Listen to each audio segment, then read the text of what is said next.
So for a lot of the upcoming lectures, we're going to be using a simple Java file just to demonstrate a lot of the different Visual Studio Code features. So I just wanted to make sure you have something basic file just set up so you can work with, for you to work with.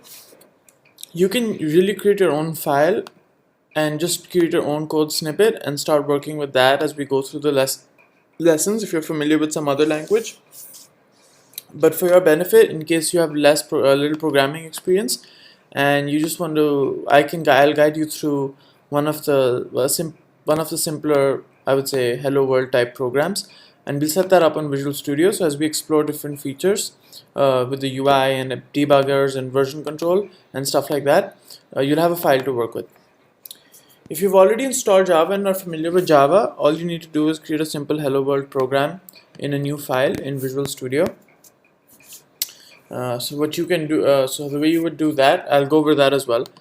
So let's start from the very basics. So let me cross all this out, right? So this is what you get in the blank screen. If you get the welcome, just cross out the welcome, and this is the absolute bare body Visual Studio landing page. Now the first thing we want to do is go to extensions, right? The two extensions we want are language support for Java and debugger for Java. So if you look at the requirements here, it needs Java 8, 9, 10 or any higher version, and debugger also needs Java to be installed. So the first thing I'm going to have you guys do is install Java. If you already have Java, that's great. If you don't know if you have Java or not, the way to do that is all you need to do is go to terminal, type java c -version, and if you get a version coming up which is 1.8 or greater, you're good. If it says command not found, you probably don't have the right version of Java, and you can install the latest version of Java. The way to do that is, let me open up a Chrome window so we can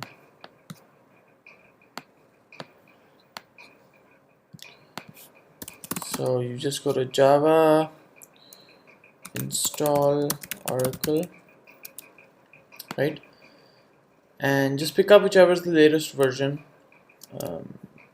Up to you. You can pick up, as I see SE12 here, but any version above 1.8 is fine. So you install the latest version of Java, and once that's done, you can install both of these extensions, right? And you also have the option of getting the Java extension pack, which combines a bunch of extensions, including the two we need. But I like to individually and manually install the ones that I require. So I suggest just getting language support for Java by Red Hat and debugger for Java. So once that's done, what I want you to do is you click here on Explorer, right? Either you use a different editor and type this in and save that file, right? And then open up the file here. So you can say file, new file, and you can just save a file like this, right? And put it into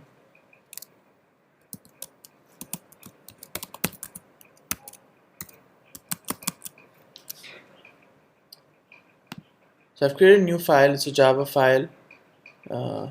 If your extensions are installed correctly, what you'll see is debug and run options coming here. And all I want you to do is just create a simple JavaScript file, a Java file here. You can use any other language again. I'm just doing it for Java in case you want to just follow along with the tutorial.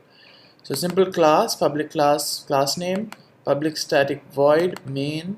Just copy it as it is if you're not really familiar with Java. Put in a string. We're going to use this to debug, and put in a print statement. Very simple. And now we'll get into using different features. You can use new terminal to just compile it. So this will open up a terminal here.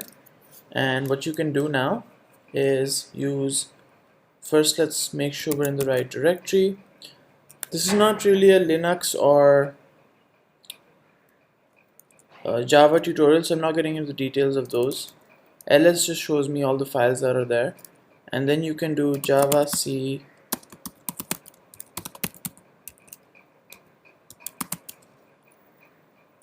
so I see a error, right? It's that the file name is wrong. So in Java, the name of the class has to match the name of the file in this case. So yeah, the file is compiling just fine. And now we'll start getting into the different features. Also execute the file using Java and then the name of the file.